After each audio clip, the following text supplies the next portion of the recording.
Nossa, quanto tempo eu não venho num parque de diversões. Eu acho que a última vez que eu tive num lugar desses, eu ainda era adolescente. E olhando todos esses brinquedos por aqui, me faz lembrar muitas coisas. Inclusive da matemática. Pode acreditar. E sabe que área da matemática me vem à cabeça?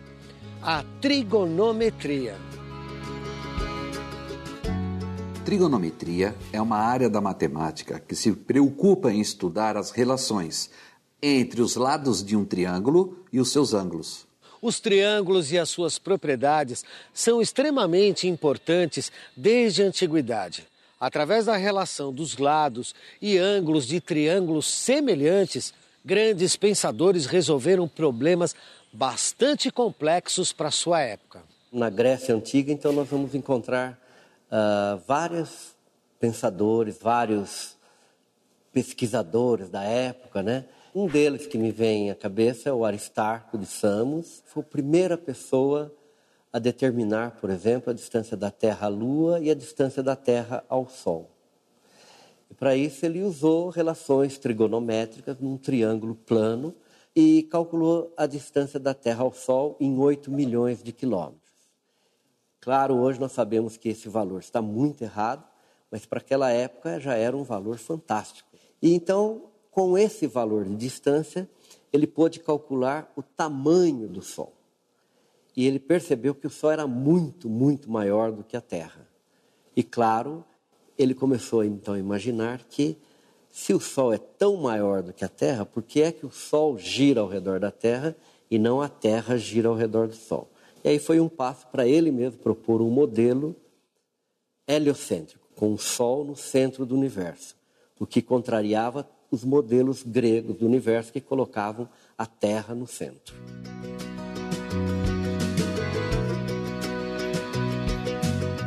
Dá para perceber que os triângulos foram muito importantes para o desenvolvimento da matemática.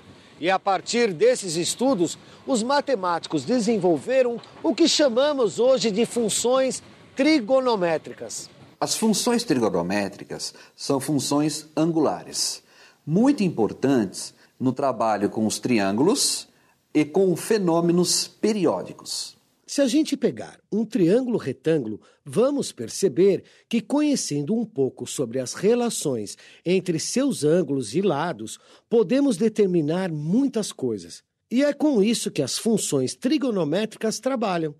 A função seno trabalha com a razão entre o cateto oposto e a hipotenusa desse triângulo.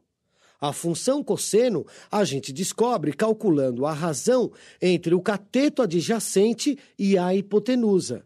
Já a tangente é determinada pela razão entre o cateto oposto e o cateto adjacente desse triângulo.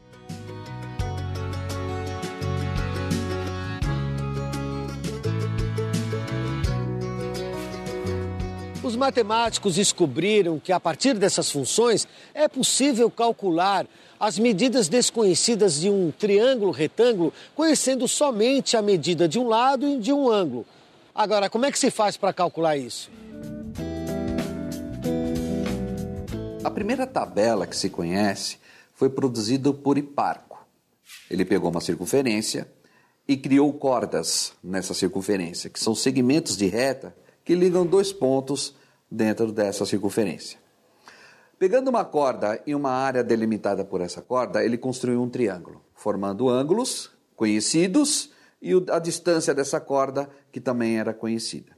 A partir dessas relações de lados e ângulos, ele conseguiu encontrar os valores de seno, cosseno e tangente. Hoje as tabelas não são mais tão utilizadas porque esses valores estão disponíveis nas calculadoras. De qualquer forma, usando a tabela ou a calculadora, a gente é capaz de determinar os valores que nos ajudarão a calcular as medidas desconhecidas do triângulo. A tabela trigonométrica pode nos ajudar, e ajuda, no caso de eu precisar encontrar um dos lados do triângulo, por exemplo. Eu tenho um triângulo que eu tenho um ângulo interno de 15 graus e eu quero calcular um dos seus lados, por exemplo, o cateto oposto. Sabemos que envolve cateto oposto e hipotenusa conhecida é o seno. E eu vou na tabela e verifico quem é o seno de 15 e uso a definição. Seno de 15 é cateto oposto, x, que eu quero encontrar, dividido pela hipotenusa, 5, que é dado. Seno de 15 pela tabela trigonométrica é 0,26, que é igual a x sobre 5. Fazendo a operação matemática, 0,26 vezes 5 é igual a x. Ou seja, o valor desse cateto é 1,30. Legal, mas para que serve esse cálculo? A trigonometria ela está super presente no estudo astronômico que a gente faz, né, do universo de uma maneira geral. Os astros estão tão longe, que para medir a distância, eu uso várias estratégias, várias técnicas. A primeira estratégia, o primeiro passo, é o fundamental. É ele que vai determinar a qualidade do que vem depois. Okay? E esse primeiro passo é a medida de um ângulo e a utilização de uma lei de seno, cosseno, da trigonometria plana, como a gente aprende na escola muito cedo, não é? A topografia é a arte de representar a Terra, ou seja, nós somos responsáveis por representar a forma e dimensão da Terra. Eu, em campo, vou medindo ângulos e distâncias. Para colocar no papel e representar isso no papel, eu tenho que ter coordenadas. Assim, eu aplico a trigonometria e transformo esse ângulo, a distância, através do cálculo de seno e cosseno, em uma coordenada. Bons exemplos, né? Sabe por que eu lembrei da trigonometria justo aqui no parque? Por causa do ciclo trigonométrico. O ciclo trigonométrico é um artifício matemático que ajuda a quem estuda trigonometria a construir triângulos dentro do ciclo trigonométrico envolvendo diferentes ângulos.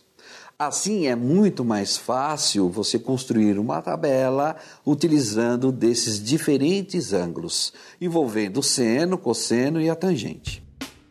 O ciclo trigonométrico pode ser representado por um círculo de raio 1, orientado no sentido anti-horário. No centro, dois eixos perpendiculares se cruzam, assim como no plano cartesiano que a gente já conhece. Mas aqui, o eixo horizontal é chamado de eixo dos cossenos e o vertical de eixo dos senos. Se a gente olhar para a roda gigante, a gente vai perceber que ela é um ótimo exemplo para entender o ciclo trigonométrico. Sobre a imagem da roda, podemos representar o círculo e os eixos dos cossenos e dos senos. E cada região entre os dois eixos representa um quadrante. Se o ângulo a ser estudado está entre 0 e 90 graus, o trabalho está sendo feito no primeiro quadrante. Se o ângulo estiver entre 90 e 180, o trabalho está sendo feito no segundo quadrante. Se o ângulo estiver entre 180 e 270, o trabalho está sendo feito no terceiro quadrante. E por último, se o ângulo que eu estou trabalhando está entre 270 e 360, isso implica que eu estou trabalhando no quarto quadrante.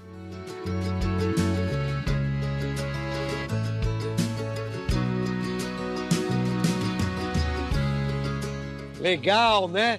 Mas se a gente imaginar que uma das cadeiras da roda gigante é um ponto do gráfico, podemos descobrir relações importantes. Agora tá alto. Levando em conta que a cadeira é o ponto P e o ponto 0 é o local onde os eixos se encontram, a gente consegue imaginar um triângulo retângulo marcando como ponto P' o reflexo do ponto P no eixo dos cossenos. Então, aqui a gente tem um triângulo retângulo formado pelos pontos 0, P e P'.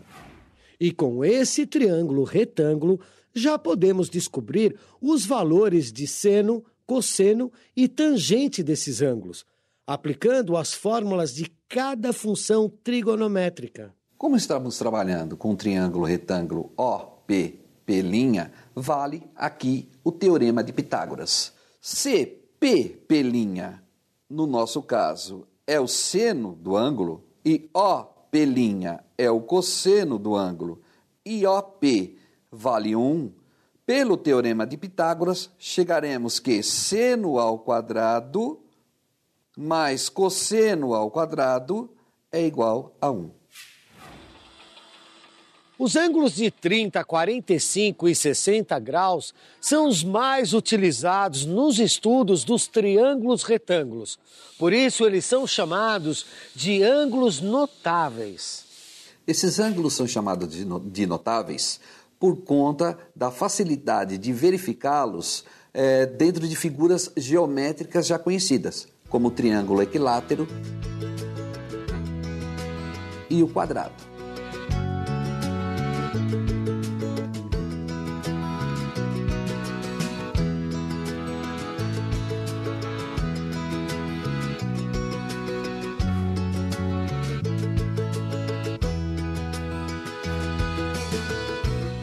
Bom, agora que a gente já sabe um pouco de trigonometria, eu vou indo porque a pessoa que eu estava esperando acabou de chegar.